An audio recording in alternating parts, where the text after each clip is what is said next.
Day 2. One of the promises that I'd made going on this trip to my daughter was that I was going to go and get a load of cookies for her. She really enjoyed Chips Ahoy when we was in Montreal, and she knew that they were available in America. So she said, "Can you get me a load of Chips Ahoy?" So I said, "Yep, I will do that." So I decided, instead of going to the parks on Saturday, that I would instead do my shopping for the trip. So I went to Walmart, I went to Target, and I looked at where the nearest ones were and how to get to them. Because I'd not stayed in iDrive for a long time. And so I was trying to get my head around where everything was. So I looked on my maps at where Target was, where Walmart was, and then how to get there. And it said there was a Lynx bus that went to Target, and there was a different Lynx bus that went to Walmart. The one that went to Target was where I was staying on iDrive, so it was very easy. I just had to kind of like walk out the hotel and cross the road and wait for the bus. And the one at Walmart, I had to go to Universal and change there, weirdly. Yeah, I looked on the Lynx bus app. I could see you could download an app and you could buy the tickets on there. The tickets were available in GBP, which was interesting. So I got an all-day pass for like £4.50, and that lasted 24 hours. So I got up about 8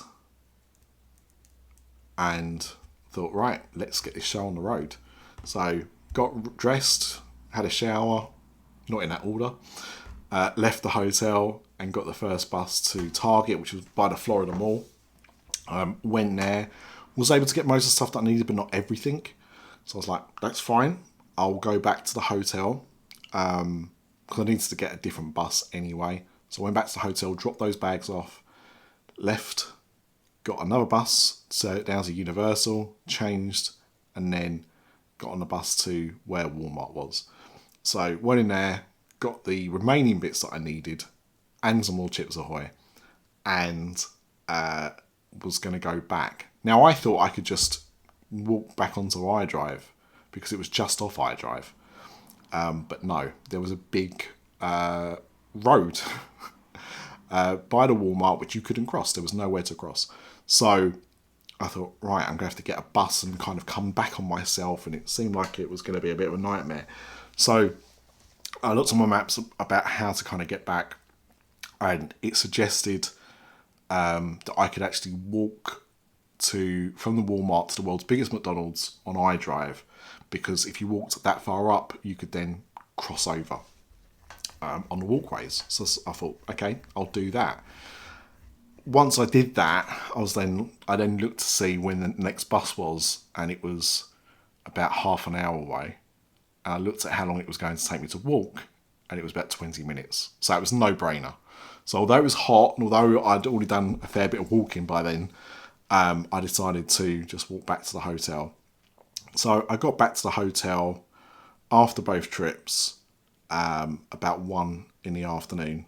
So I had a couple of options of what I could do at that point. I could either go into the parks to do Stay and Scream, which, as anyone that's done Halloween Horror Nights before will tell you, is a good way of being able to do a few houses early before the park kind of gets rammed with everybody else that's trying to get into Halloween Horror Nights. Or I could just kind of like take it a bit easy, have a bit of a rest up, and then go to the parks a little bit later on once they've opened to the public at 6:30, and just have a regular night at Halloween Horror Nights. And in the end, I decided for that option because I'd heard Stay and Scream had been really busy. It'd been very hot. I needed to just drink and chill out for a little bit.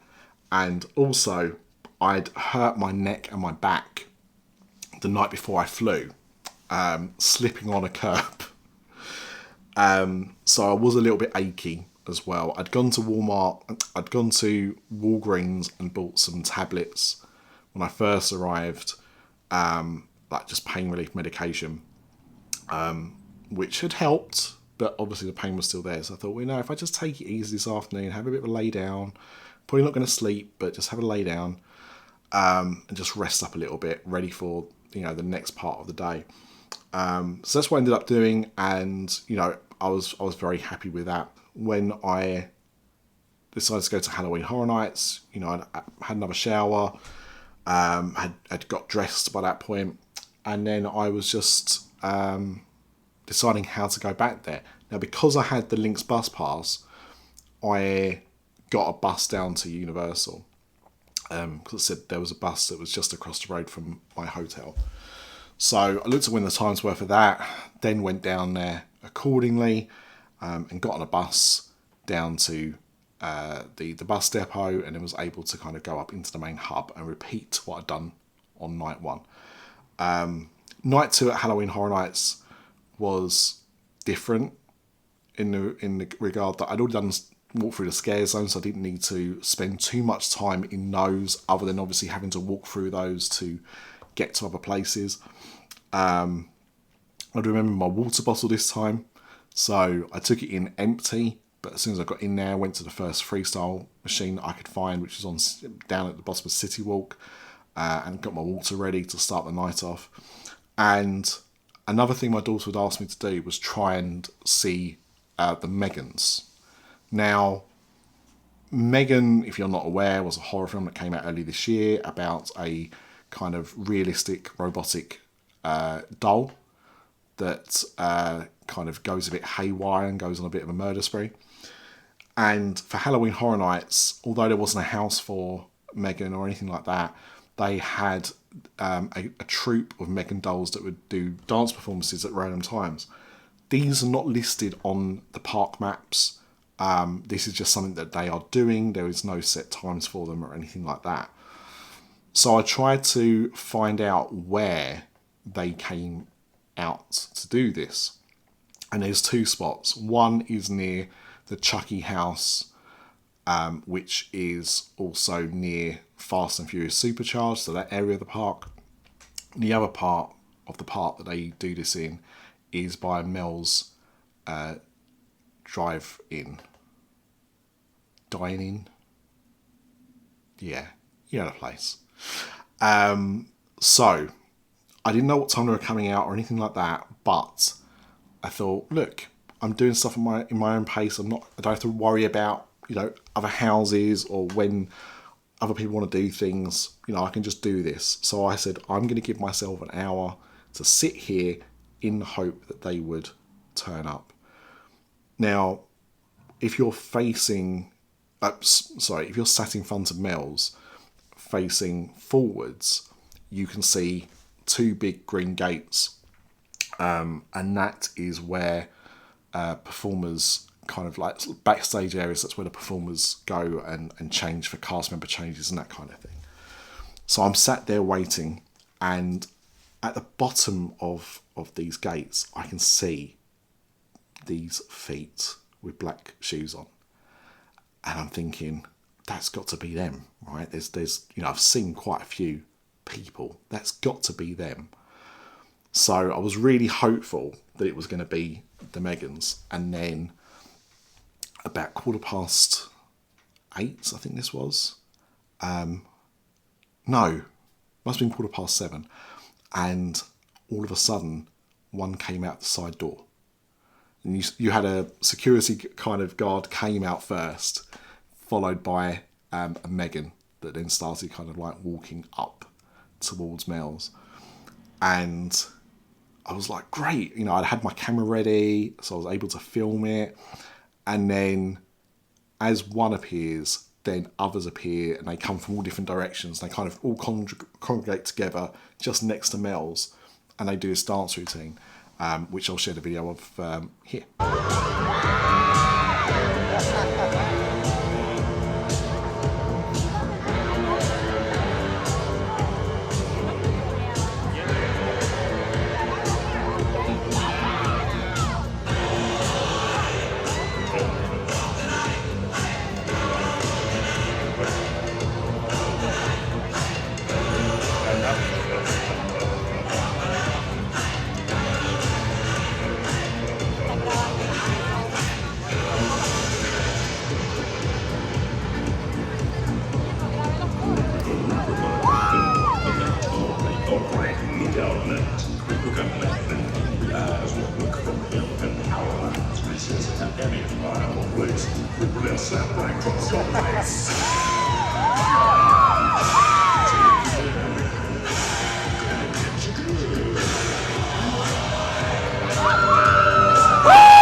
And then once they finish the performance, you can have your photo taken with them as well. So they only allow so many per performance. They like ask people to form a queue.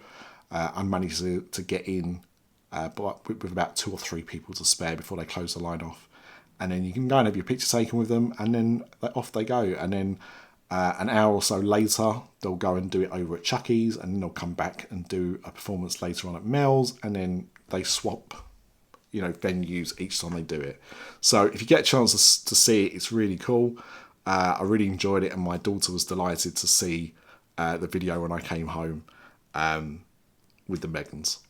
As to the rest of the night, so because the other house that I really was desperate to see was The Last of Us, I went over there after seeing the M3gans over in the Simpsons area of the park. The queue time when I got there was 140 minutes. I was like, ouch. So I went over there with my the sale pass, got a return time, and then was free to kind of just roam about waiting for that to be ready for me.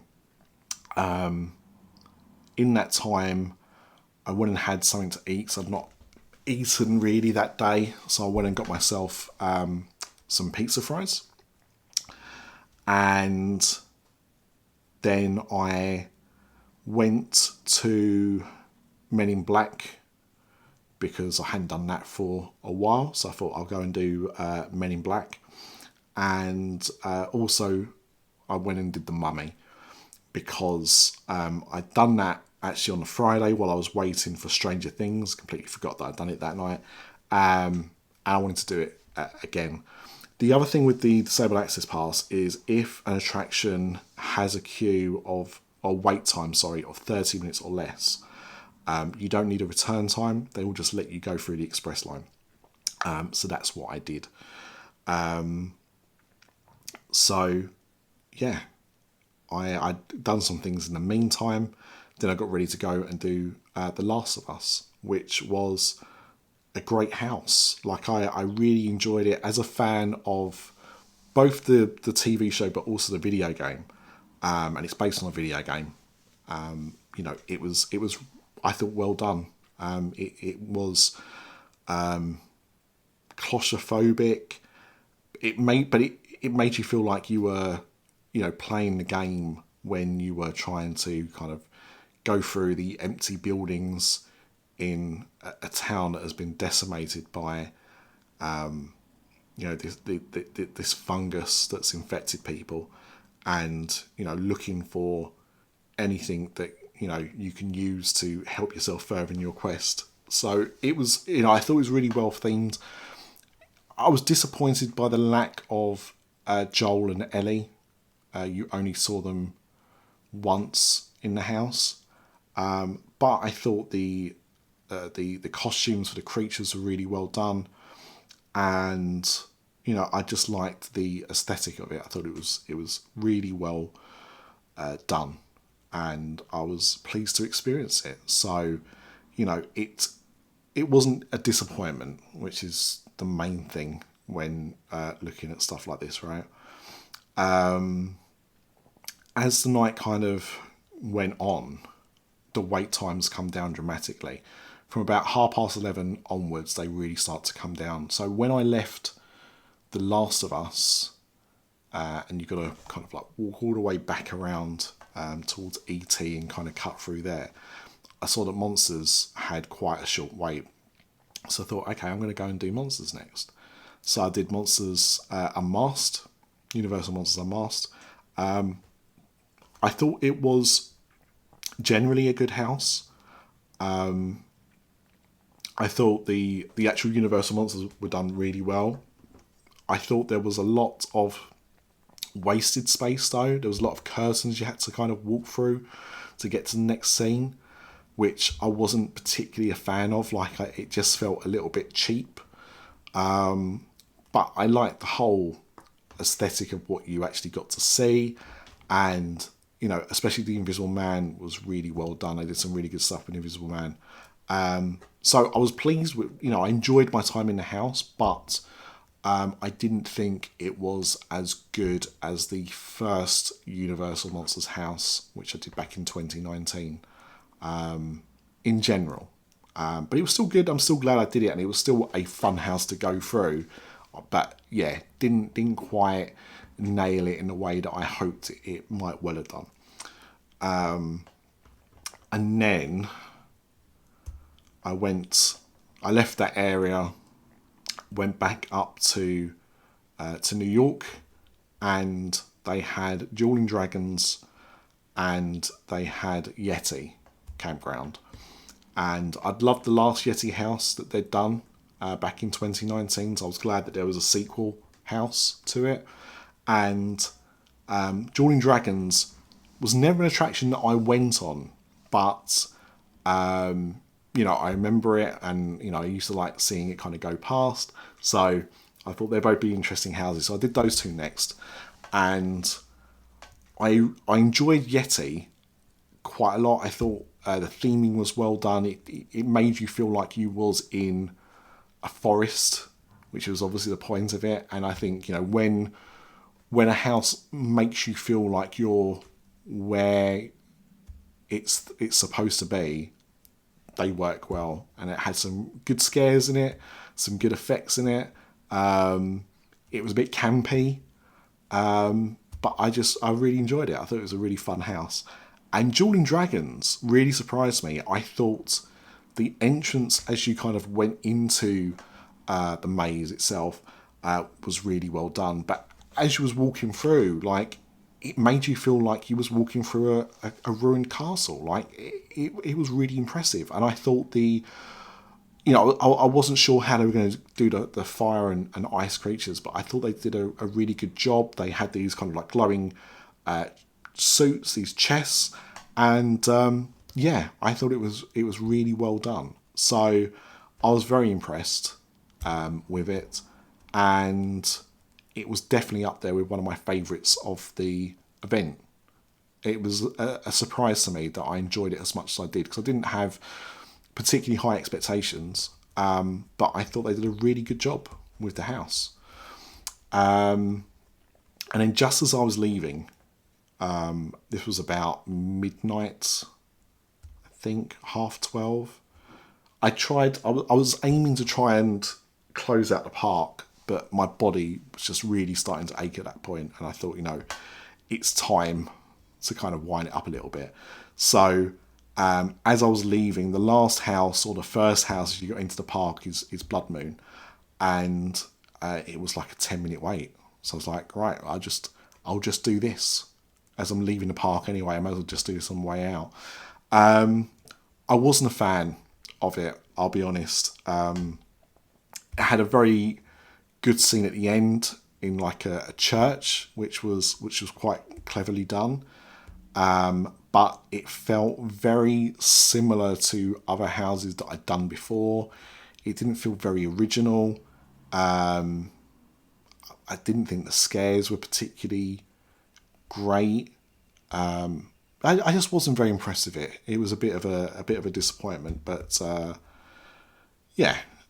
it was fine. But it was not one that I would ever want to kind of visit again. And the thing is, knowing that I only had 3 nights there meant that I had to think carefully about that. What did I want to do more than once? I wanted to try and do as many houses as I could, at least a first time. But I knew, for example, I wanted to do Stranger Things again. I wanted to do Last of Us again. So that was a house that I was kind of like, that is definitely a one and done. I've got no intention of going through that again. Just wasn't my kind of thing. will obviously be for some people, but wasn't for me. So yeah, so that was the Saturday night. And then I was coming on to Sunday, which was my third and last day.